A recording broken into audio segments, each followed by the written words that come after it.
Welcome back to Emotional Mojo. You know, more than 1 million people are arrested each year for driving under the influence of alcohol. What happens if you take the chance? You drink a little too much, you're arrested for a DUI? Well, joining us to share his story is David Koch. Thank you so much for coming in. Thanks for having me. And you know, this is something, I don't know, you probably weren't all that comfortable at first telling the world about this, right? Right. Why do it?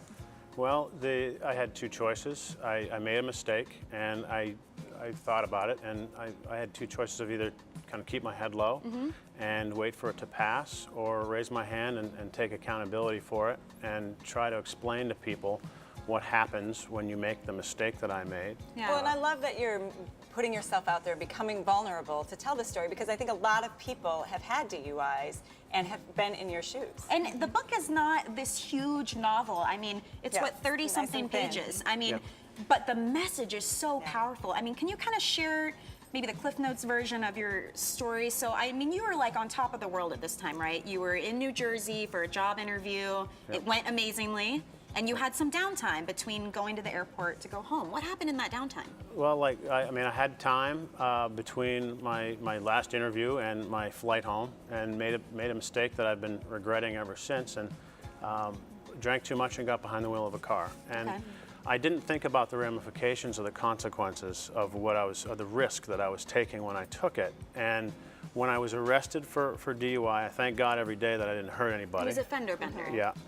But I could have, and the more I thought about it and the more the ramifications and the consequences just kind of started covering me like a wet blanket, I thought that it was important for other people to understand that might take the same risk, that it's not just a harsh speeding ticket that they're risking if they get behind the wheel after having a few drinks. They're risking their careers, they're risking their financial the ability to pay the bills, the amount of time, the legal issues, all of that kind of wrapped up into a big, giant, wet blanket that covers you. People need to know that, so they don't take the risk. And you mentioned career and finances and all that. I mean, it's been over a year now since this has happened, but you still had to deal with it throughout that year, right? Can you give us some examples of what you mean by how it can kind of follow you? Yeah, well, it's a cascade, and that's what I mentioned in the book. It doesn't stop. I mean, you start with an arrest, and then you've got the legal process that you got to go through with getting lawyers and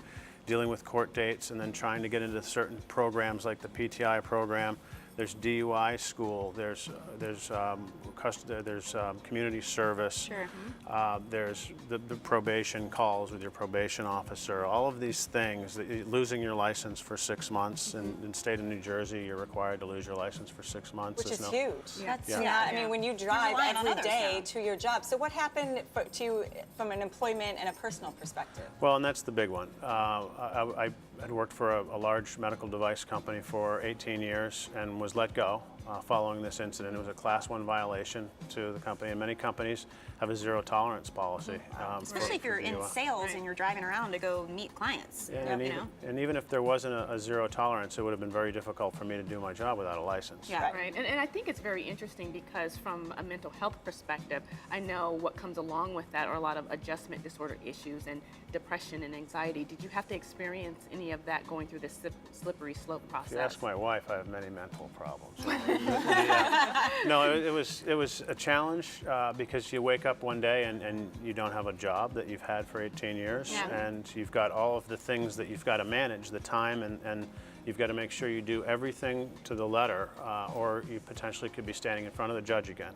And you mentioned little things like in your family life, going on a vacation, you don't have a license, you got to make sure you have your passport with you all the time.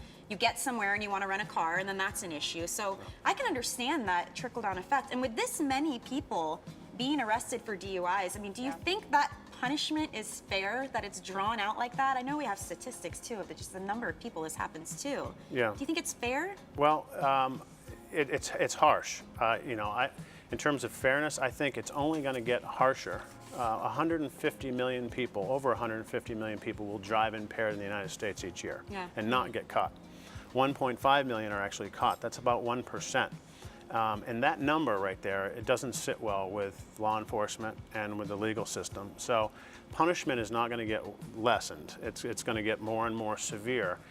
And 10 years ago, if you're caught drinking and driving, a lot of times a police officer might say, just get home safe. Yeah. And, Right. you know, Yeah. today Very that true. doesn't happen. Was there one defining moment for you after all of this that started to change your life and shift the Because you've cascade kind of down? found that Yeah. silver lining now Yeah. with this Right. book. You're spreading a great message. Yeah, and it was kind of sitting at my desk and dealing with attorneys and dealing with you know, the different things. My life insurance, my car insurance getting canceled and having to get high risk insurance and all that. I just said, you know what? I've got time now. I don't have a job. I don't have a license, so I'm confined to my home office. I might as well write about it and try to help others at least understand the risk that they're taking, so they don't take the risk having no idea what the ramifications. You know what Jada likes to call that? A reframe. And you, my friend, have done an excellent job yes. of that. And I really hope that this book will help change some lives from people. I know for me, I mean, I just sped through it. 30-something Yeah. pages, easy Yeah. to do, but the message, especially this time of year, I think it's a great one to spread around as people are going to holiday parties and whatnot and wondering whether Yep. they should drive home. Just call a cab or a Yep. friend. Yeah. Right? Yeah. Exactly. And his book is available online right now, so you guys can check that out.